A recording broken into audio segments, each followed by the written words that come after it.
You can make an argument about a lot of things you'd love to see changed at Royal Caribbean, but I came up with a list of 3 things that I think should be changed immediately. I've got my list up next.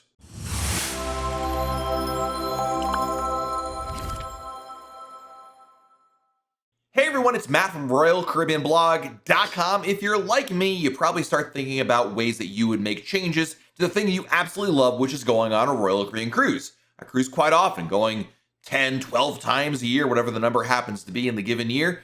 But like anything that you frequent a lot, I think it's natural to think of ways to improve things. Now, I'm not talking about dropping prices or adding new ships or things that have sizable, immense impact to the business. I'm talking about kind of little things or just things that I think make a lot of sense to instantly change. The kind of changes that someone who literally could send an email or snap their fingers or do something very menial in order to make that change a reality, as opposed to placing an order for a cruise ship or some kind of a policy change that has far-reaching consequences. Today, I want to talk about these 3 things. These are things that I've been thinking about for a while, and I realized not only have I been thinking about them for a while, I think a lot of people might agree with me on some of these changes. So I'm not sure where you call them. I'm not sure there's a category for them all, but I wanted to share them all with you. Number 1, this is what started off my thought right here, and that is something I've talked about for years and years and years, and that is Royal Caribbean should include gratuities with the cruise fare instead of making it some kind of an optional add-on price that comes later on.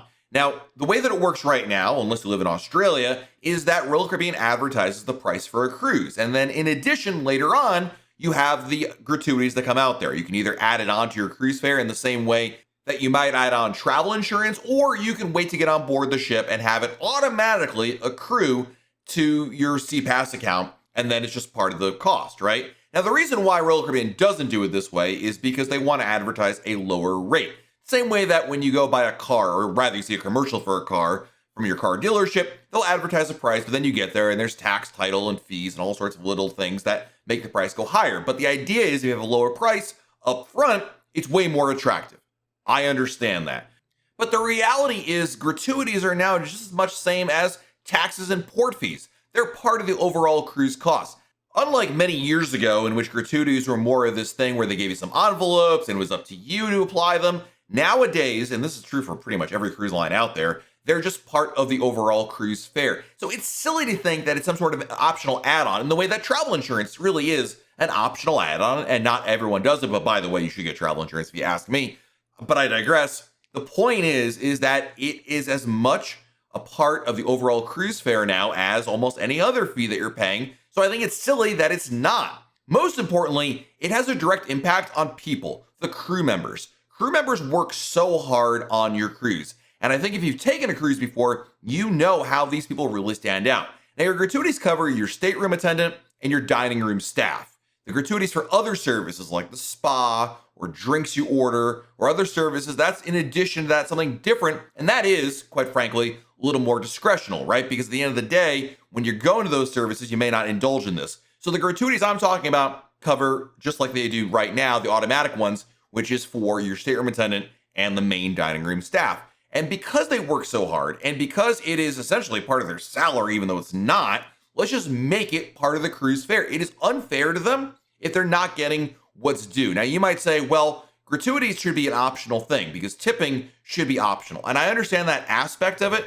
but as it stands today, the way the industry is built is fundamentally different than if you're going to a restaurant or some other gratuity-driven industry, because Royal Caribbean has already made it part of the cost. They're just separating it out from when you make your deposit or final payment, however you want to look at it, into this other category as if it's an optional thing to do. Now, Royal Caribbean already does this in some markets, like Australia. If you're an Australian taking a cruise out of Australia, your gratuities are already part of the fare. And that's because of a cultural difference as it relates to tipping. But a lot of Aussies will tell you if it's part of the fare, it's part of the fare, and that's the end of it. There's none of this add-on or suggested add-on or something that it has a choice in the matter. It should be just part of the cruise fare. Give the crew members the right salary that they're expecting, and that's a combination of what they're being paid by the cruise line as well as these gratuities, however you want to add on to it, whatever. I just think it's silly and sets the wrong expectation for some people that gratuities are somehow not compulsory, because they basically are. Either you pay them up front by prepaying them as part of your cruise fare, or you're going to be paying them on board the ship. Let's just make it part of the cruise fare and forget the fact that there's somehow some sort of an add-on cost that is even remotely optional. Next on my list of things that I think Royal Caribbean should change immediately is to overhaul the post-cruise survey. So I love the idea of the post-cruise surveys. They're very important. When you go on a Royal Caribbean cruise, you're going to get a survey almost like an hour or two after you leave the ship, and it'll ask you questions about how your cruise was. Royal Caribbean relies on these surveys so much. It is arguably one of the most important tools for any crew member on board, and the company itself uses them to evaluate a variety of different things that are happening on board the ship, on shore, and in between. There's no doubt in my mind that if there's one way to impact change in Royal Caribbean, it's to put something in your post-cruise surveys. I cannot tell you how many times I've talked to crew members and even employees over at headquarters who have said feedback from post-cruise surveys directly impact decisions that executives make. So it's very important, as you can tell. So what am I proposing to change? Well, I think there's a problem with them because they're a little flawed in the sense that anything below 5 stars is bad. If you talk to any crew member, they're going to tell you that if you give any rating below 5 stars, and it's on a rating of 1 to 5, that it's almost a failing score for them. And so that's resulted in a lot of crew members sometimes telling guests, oh, you need to give me 5 stars, or even guilting them into giving them anything but 5 stars because it directly impacts their performance. This is wrong. Nothing is 5 stars. I shouldn't say nothing, but it's very rare that something is truly perfect. There's always room for improvement. I believe that certainly among my employees and among myself as well. When I evaluate what I'm doing, there's always ways to do better, certainly here on this channel as well. So that being said, I think that if you have a system that basically says it's either 5 stars or it stinks, that's a problem. And when I say it stinks, by the way, people can lose their jobs. I've talked to a lot of crew members about this, and they basically say that if they don't get those great scores, it really impacts them. So what I want Royal Caribbean to do is to drop the 5-star issue and make it more realistic in the same way that, like, when you go to school and you get grades in school, right?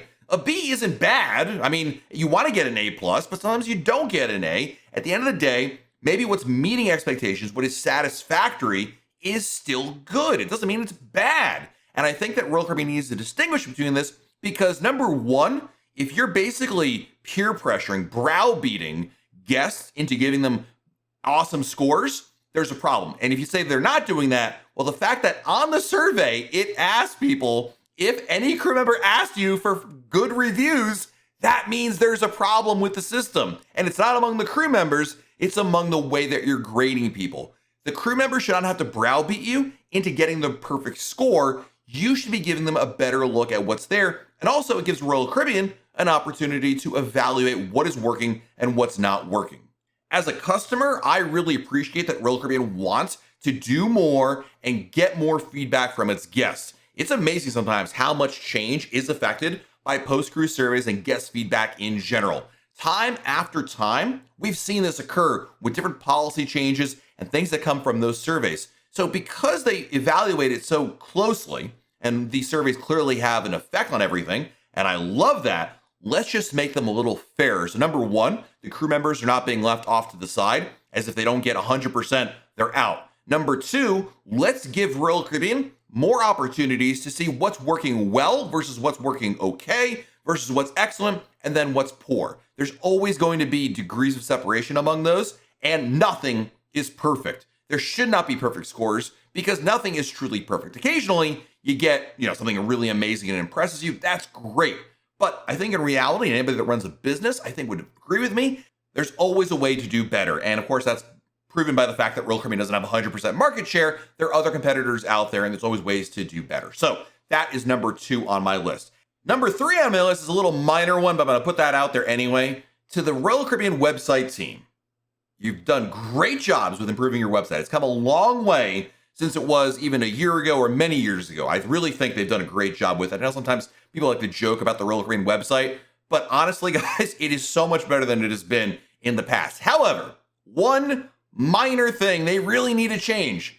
Can we please stop having the pop-up ad for the newsletter every single time you visit the website? No matter if you're logged in, if you're using incognito mode, that pop-up always appears as you're about to click on something and do something important. Listen, I get it. You want to get those email addresses, that's important too. But let's store a cookie session or something so that way you understand, oh, this person's already seen this opportunity. Let's not show it to them again. Please. All right, that's a minor one. My last one I think is far more important, and that is please remove the policy for signing out towels. So for years, you didn't have to sign out towels. You get a pool towel from the pool deck, use it, bring it back, cool. Well, a couple of years ago, and I don't remember exactly how many years ago, but it's been a little while now, Royal Caribbean started making guests sign the towels out. And if you didn't sign them back in by the end of your cruise, you would incur a $25 fee for every unreturned towel. Now, there are two problems with this. Number one is the accidental unreturned fee. What I mean by this is it's not uncommon, this has happened to me, where you get off a cruise, you did return your towels, but you get off the ship, go home, and then like a couple days later, you see a bill for 25 bucks on your credit card, and it's because of the unreturned towel. Now, you just call Royal Caribbean, you explain what happened, fine.